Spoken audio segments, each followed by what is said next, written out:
ಇಂದು ನಾವು ವಿಕ್ರಮ್ ಬಾತ್ರಾ ಅವರ ಜೀವನ ಚರಿತ್ರೆ ಬಗ್ಗೆ ತಿಳಿಯೋಣ. ವಿಕ್ರಮ್ ಬಾತ್ರಾ ಅವರು 1974ರ ಸೆಪ್ಟೆಂಬರ್ 9ರಂದು ಹಿಮಾಚಲ ಪ್ರದೇಶದ ಪಲಾಂಪೂರಿನಲ್ಲಿ ಜನಿಸಿದರು.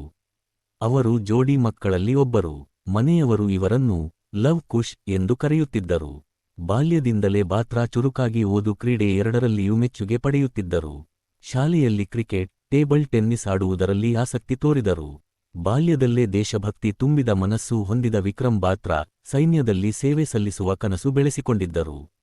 ಅವರ ವಿದ್ಯಾಭ್ಯಾಸ ಮತ್ತು ಎನ್ಸಿಸಿ ಅವರ ಸೇನಾ ಆಸಕ್ತಿ ಮೇಲೆ ಪ್ರಭಾವ ಬೀರಿತು. ಮಾಧ್ಯಮಿಕ ಶಿಕ್ಷಣ ಮುಗಿಸಿ ಚಂಡೀಗಢದ DAV ಕಾಲೇಜಿನಲ್ಲಿ ಸೇರಿದರು. ಅಲ್ಲಿ ನ್ಯಾಷನಲ್ ಕೆಡೆಟ್ ಕಾರ್ಪ್ಸ್ NCCಗೆ ಸೇರಿ ಉತ್ತಮ ಕೆಡೆಟ್ ಆಗಿ ಹೆಸರು ಮಾಡಿದರು. NCC ತರಬೇತಿಯಿಂದಲೇ ಸೈನ್ಯದತ್ತ ಆಕರ್ಷಣೆ ಹೆಚ್ಚಿತು.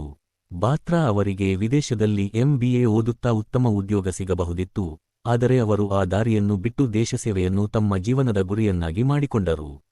ವಿಕ್ರಮ್ ಬಾತ್ರಾ ಅವರ ಸೇನೆ ಜೀವನಕ್ಕೆ ಪ್ರವೇಶ. 1996ರಲ್ಲಿ ಅವರು ಇಂಡಿಯನ್ ಮಿಲಿಟರಿ ಅಕಾಡೆಮಿ ದೆಹ್ರಾಡೂನ್ಗೆ ಸೇರಿ ಕಠಿಣ ತರಬೇತಿ ಪಡೆದರು. 1997ರ ಡಿಸೆಂಬರ್ನಲ್ಲಿ ಅವರು ಲೆಫ್ಟಿನೆಂಟ್ ಆಗಿ ಭಾರತೀಯ ಸೇನೆಯಲ್ಲಿ ಸೇರಿ 13th battalion Jammu and Kashmir ರೈಫಲ್ಸ್ಗೆ ನಿಯೋಜಿಸಲ್ಪಟ್ಟರು. ತರಬೇತಿ ಸಮಯದಲ್ಲೇ ಅವರ ಧೈರ್ಯ, ಶಿಸ್ತು, ದೇಶಭಕ್ತಿ ಎಲ್ಲರ ಮೆಚ್ಚುಗೆಗೆ ಪಾತ್ರವಾಯಿತು.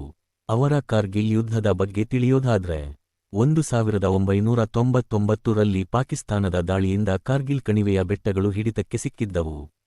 ಭಾರತೀಯ ಸೇನೆ ಆ ಪ್ರದೇಶವನ್ನು ಹಿಂಪಡೆಯುವ ಕಾರ್ಯಾಚರಣೆ ಆರಂಭಿಸಿತು. ವಿಕ್ರಮ್ ಬಾತ್ರಾ ಅವರು ತಮ್ಮ ಪಡೆ ಜೊತೆಗೆ ಡ್ರಾಸ್ ಪ್ರದೇಶಕ್ಕೆ ಕಳುಹಿಸಲ್ಪಟ್ಟರು. .5140 ವಶಪಡಿಸಿಕೊಳ್ಳುವ ಕಾರ್ಯಾಚರಣೆ.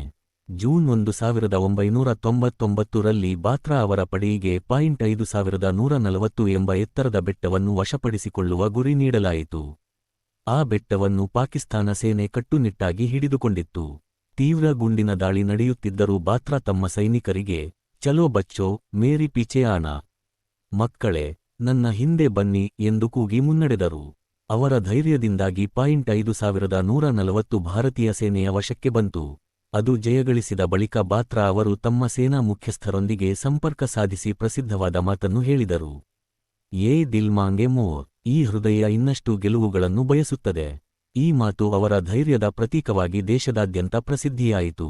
.4875 ಅಮರತ್ವದ ದಿನ. ಜುಲೈ 1999ರಲ್ಲಿ ಬಾತ್ರಾ ಅವರ ಪಡೆಯಿಗೆ ಇನ್ನಷ್ಟು ಕಠಿಣ ಕಾರ್ಯಾಚರಣೆ ಹಂಚಲಾಯಿತು. .4875 ವಶಪಡಿಸಿಕೊಳ್ಳುವುದು. ಶತ್ರುಗಳು ಆ ಬೆಟ್ಟವನ್ನು ಗಟ್ಟಿಯಾಗಿ ಹಿಡಿದುಕೊಂಡಿದ್ದರು. ಹೊರಟ ಮುನ್ನ ಬಾತ್ರಾ ತಮ್ಮ ಸಹಪಾಠಿಗೆ ಹೇಳಿದ ಮಾತು ಇತಿಹಾಸ ಪ್ರಸಿದ್ಧವಾಗಿದೆ. ನಾನು ತ್ರಿವರ್ಣ ಧ್ವಜವನ್ನು ಹಿಡಿದು ಹಿಂದಿರುಗುತ್ತೇನೆ, ಇಲ್ಲದಿದ್ದರೆ ಅದರಲ್ಲಿ ಸುತ್ತಿ ಹಿಂದಿರುಗುತ್ತೇನೆ, ಆದರೆ ನಾನು ಹಿಂದಿರುಗುತ್ತೇನೆ. ಹೋರಾಟ ತೀವ್ರಗೊಂಡಾಗ ಬಾತ್ರಾ ತಮ್ಮ ಸಹೋದ್ಯೋಗಿಯನ್ನು ಗುಂಡಿನಿಂದ ರಕ್ಷಿಸಲು ಮುಂದೆ ಹೋದರು.